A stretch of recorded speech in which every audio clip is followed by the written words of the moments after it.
It is about time. Tomorrow, North Carolina will face TCU in Ireland. Kickoff is at noon right here on ESPN and on Disney+.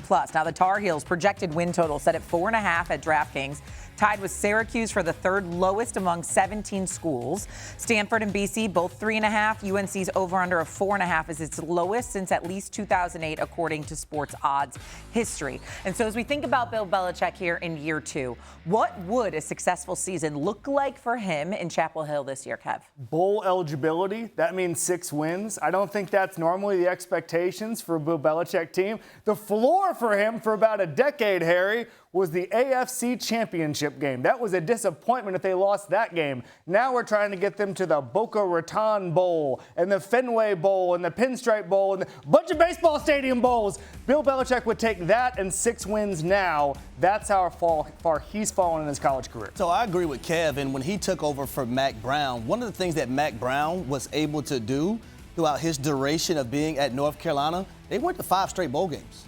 So Bill Belichick came in last year. They did not make a bowl game. So I think right now, even though normally that's not the standard of a Bill Belichick-led football team, that is the reality and standard right now when you look at this program and this university. This team lacks talent, and that's something we've very rarely said about a Bill Belichick team, but I think that he's been surprised. I think maybe in the old college football you could say, hey, I'm Bill Belichick, I can get you to the NFL, count the rings, all that stuff. That's not the case anymore. This is an NIL world, and UNC doesn't have it like some of these other schools. Well, I think the first year, so year one under Bill Belichick, lacking talent, not having that signature win, all those, it didn't matter. It was his first year. He was adjusting to college. I mean, it mattered. Let's be honest. We were all surprised. But now in year two, it's like, okay, something's got to give. Something's got to come to fruition a little bit here. Let's look at the Tar Heel schedule. I said 4.5. Can I say this very quickly, though? Yeah, go ahead. Something that has to give. This offense they were last in the ACC a season ago. They bring in Bobby Petrino, who was a damn good play caller, so they're hoping Billy Edwards Jr. coming in as a transfer at the quarterback position. They're hoping that side of the football is drastically better than it was in 2025. Do you think it's going to be?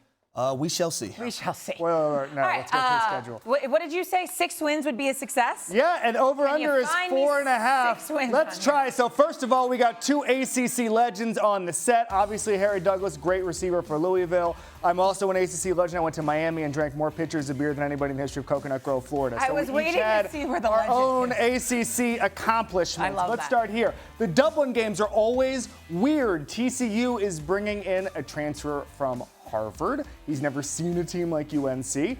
There's coaching staff changes on both sides of the ball. Give me TCU, but close. It's a loss here. ETSU. Congratulations, Bill Belichick. That's a win for you. We got 1 win. Clemson, I tried my best to pick UNC here and be generous. I don't believe in Clemson's talent level. All sorts of pressure there in Clemson, South Carolina, but I'm going with Dabo right here.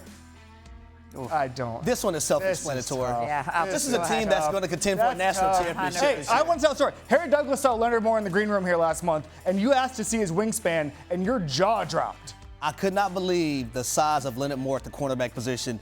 I'm not surprised now that he's going to be projected as a first-round draft pick for the 2027 NFL draft because the young man is tall, long, and he has size to him. Billy Edwards, UNC quarterback, avoid Leonard Moore in this one to make it prettier than it's going to be. Pitt. Again, I tried. Bill Belichick's the GOAT, but Pat Narduzzi this is ACC, okay? I don't care if you're the GOAT in the NFL. This is the ACC. Pat Narduzzi gets the win at home. All right, this one. So Duke loses Darian Mensah and Cooper Barcade about 5 minutes before the portal closes, okay?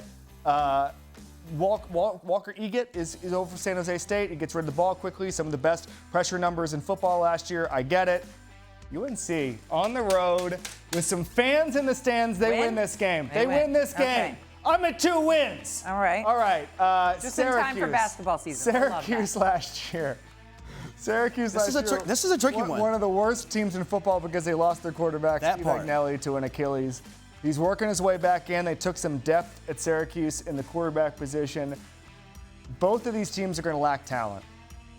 If it comes down to coaching, I got to go with one of the best NFL coaches in the history of the world. Give me a Tar Heels win here. Oh, boy. Yep. Yeah, next. UConn. At UConn. Hey, we get out to make a little field trip up to Storrs, Connecticut. That's the way. Somebody in the control room. Oh, you. You were very quick. I knew. Really shorting UConn here. Wow. Sorry. Harry Douglas, you have the floor. Yeah, this is not happening. Lincoln King Holtz, a quarterback who not only can pass, can also be a running threat. Isaac Brown. This might be the best running back room in college football right here at the University of Louisville. So that's definitely going to be a loss. Okay. We're at 4.5. So all the bettors are looking for these last two games. Yep. All right. It's not going to be Virginia. It's not going to be Virginia on the road. You kidding me? Mike Tannenbaum's son doing the long snapping. Are you kidding me in that environment? Well, let's talk about this game right here. At home, I love C.J. Bailey. JoJo Trader, couple of Miami guys going up to Raleigh. I think people are going to be saying this is the last game Bill Belichick's ever going to coach at the college level. I think people are going to be saying that by November 28th. And guess what? Bill Belichick pulls out the kitchen sink. He saves his job, and he wins. And he gets over 5-7. And then maybe it's the weird rule about graduation rates. Maybe they get to the bowl on a technicality, but that's where we're at right now. Okay, so you think they make a bowl at 5-7, and you think at 5-7 he saves his job at North Carolina? See, I don't think they're going to beat NC State. I think the job that Dave Dern has done there with that program, and also C.J. Bailey, I don't think they're going to win. I love C.J. Bailey. I just, at home, November, Belichick, trying to save his job. That's the only thing. It's the only one. Thanksgiving weekend, right? Yeah, listen, this is the one I feel worst about, but weird things happen in the ACC. You know that, Harry. Is there any win here you'd flip to a loss, or a loss you'd flip to the win outside of NC State? For your sake, I'll just do what you think here. So that would put them at 4-8. So this one right here versus Duke is a rival game. I love Manny Diaz and the job. This Duke team played in the ACC championship game last year. So you're going to go loss. No, I'm not going to go loss there okay, because Darian Mensah is no longer there. Okay. The Syracuse game is very unique to me because Steve Angeli, when he was healthy last year, this Syracuse team was playing some good football. I want to see how healthy he is. By this time, October 24th, he should be back full throttle.